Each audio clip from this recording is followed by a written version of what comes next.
प्रभो धवलेश्वराय नमो नमः।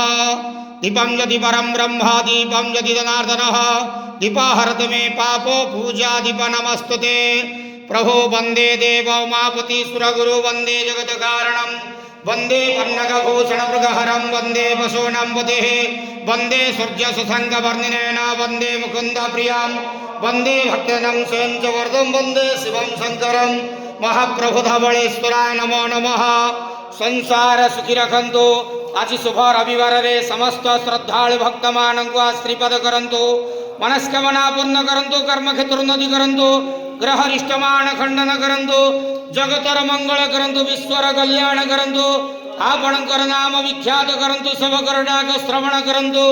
महाप्रभु धवलेश्वराय नमो नमः। संसार सुखी रखंतु। आनंद के वार हरि बोलो। ओम नमः शिवाय बाबा धवलेश्वराय नमः।